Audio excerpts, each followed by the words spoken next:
नमस्कार, सच्ची रिपोर्ट में आपका स्वागत है और मैं हूं आपके साथ निकिता श्रीवास्तव। आइए रुक करते हैं खबरों का।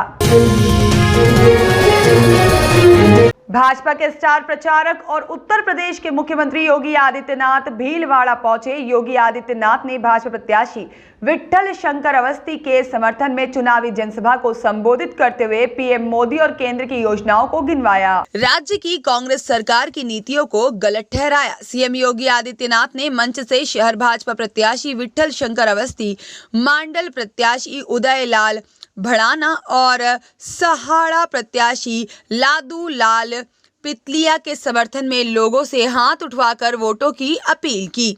योगी आदित्यनाथ ने राजस्थान में बढ़ते क्राइम को लेकर कहा कि यहां भ्रष्टाचार से लेकर माफियाओं का बोलबाला है। उन्होंने कहा कि माफियाओं का इलाज तो डबल इंजन की सरकार ही कर सकती है। डबल इंजन की सरकार हो और इच्छा शक्ति हो तो माफिया कभी पनप नहीं सकता।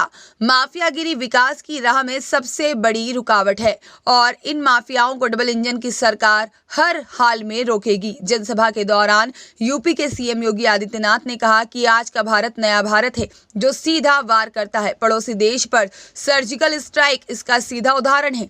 प्रधानमंत्री नरेंद्र मोदी के नेतृत्व में देश ने अभूतपूर्व विकास किया है, जिसमें विश्व स्तरीय रेल सुविधा, विश्व स्तरीय रोड, एम्स, IIT बन रहे हैं। शुद्ध पेयजल देश भर में उपलब्ध कराया जा रहा है। राज्य में कांग्रेस सरकार ने इतने वर्ष जो नहीं किया वह सब प्रधानमंत्री मोदी के नेतृत्व में पिछले 9 सालों में हुआ है। योगी आदित्यनाथ ने कहा है कि 9 करोड़ शौचालय, 4 करोड़ परिवारों को आवास, 10 करोड़ घरों में रसोई गैस, 4 करोड़ घरों में बिजली, 12 करोड़ किसानों को 6,000 रुपए सालाना प्रधानमंत्री सम्मान निधि का लाभ मिल रहा है।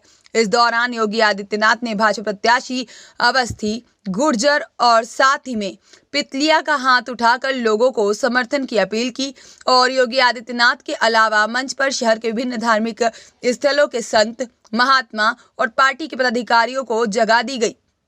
इस दौरान भाजपा के सांसद सुभाष बहेड़िया, उम्मीदवार विट्ठल शंकर अवस्थी, उदय लाल भड़ाना, लादू राम पितलिया, साथ ही में जिला अध्यक्ष प्रशांत मेवाड़ा और सभापति राकेश पाठक, जिला प्रमुख बड़जी बाई और केकड़ी पूर्व प्रधान रिंकू कंवर सहित अन्य पदाधिकारी मौजूद रहे। कहां जाएगा भाइयों बहनों?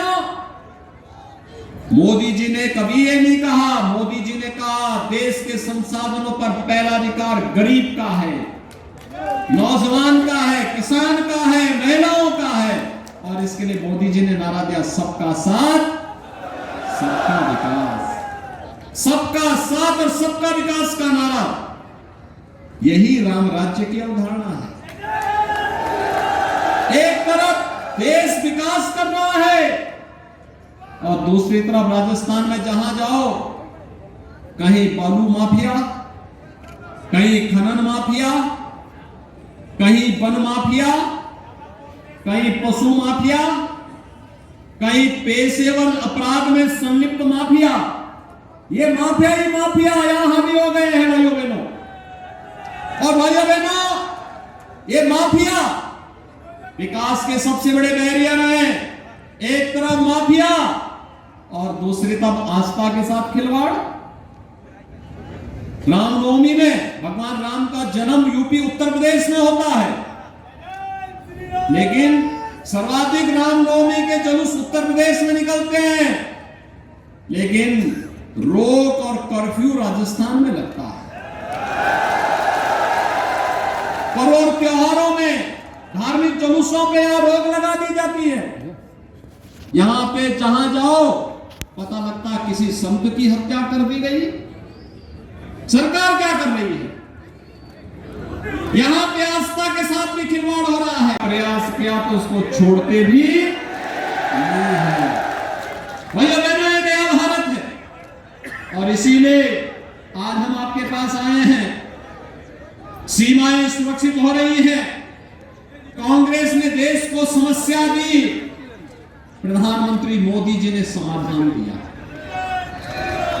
कांग्रेस ने आतंकवाद की समस्या दी, मोदी जी ने धारा 370 को समाप्त करके उसका समाधान दे दिया। कांग्रेस ने नक्सलवाद की समस्या दी, मोदी जी ने गरीब कल्याणकारी योजनाओं के माध्यम से उसका समाधान दे दिया। कांग्रेस ने अलगाववाद भड़काया, मोदी जी ने कनेक्टिविटी के माध्यम से देश की समस्या का समाधान किया। कांग्रेस ने भ्रष्टाचार फैलाया, मोदी जी ने डिजिटल इंडिया के माध्यम से, डीबीटी के माध्यम से भ्रष्टाचार पर प्रभावी अंकुश लगाया। भाइयों बहनों, एक तरफ मोदी जी के नेतृत्व में बढ़ता हुआ भारत एक नई ऊंचाइयों को भारत की एक बड़ी ताकत के रूप में उभर रहा है, एक विकसित भारत के रूप में स्थापित हो रहा है। आपने कल ही सुना होगा, मोदी जी के नेतृत्व में भारत $4 ट्रिलियन का भारत आज के दिन पर एक बड़ी अर्थव्यवस्था के रूप में उभरा है। याद करिए, कांग्रेस के समय में यही भारत दुनिया के अंदर 10वीं 12वीं अर्थव्यवस्था माना जाता था।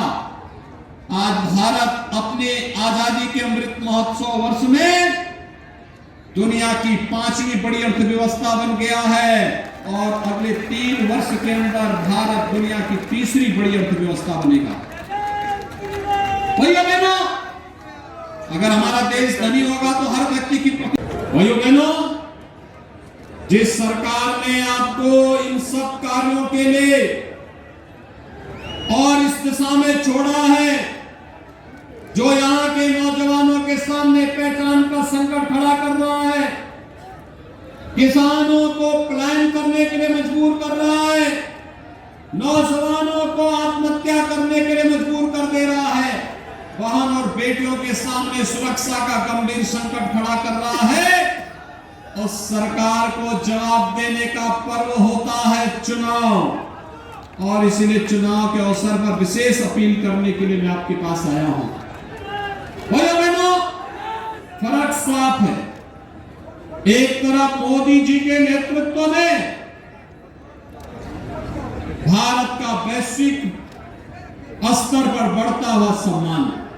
आज जब मोदी जी दुनिया में जाते हैं, दुनिया के किसी भी देश में जाते हैं, उस देश में तिलक पावड़े बिछा करके क्या राष्ट्राध्यक्ष, क्या जनता जनार्दन मोदी जी के स्वागत के लिए खड़ी दिखाई देती है। भाइयों बहनों, ये सम्मान केवल मोदी जी का नहीं, भारत के 142 करोड़ लोगों का सम्मान होता है। भारत के 142 करोड़ लोगों का गौरव बढ़ता है। सीमाएं हमारी सुरक्षित हैं।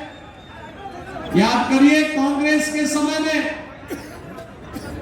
आतंकवादी कहीं भी घुस जाते थे, निर्दोष लोगों की निर्मम हत्या कर देते थे। लेकिन पिछले 9 वर्ष में आपने देखा होगा, आज आतंकी वारदात नहीं होती। आज कोई आतंकवादी अगर कहीं कोई कुछ साहस करेगा, उसे मालूम है ये नया भारत है। हम लोग ब्रजेश शर्मा के साथ अनिल राठी की रिपोर्ट।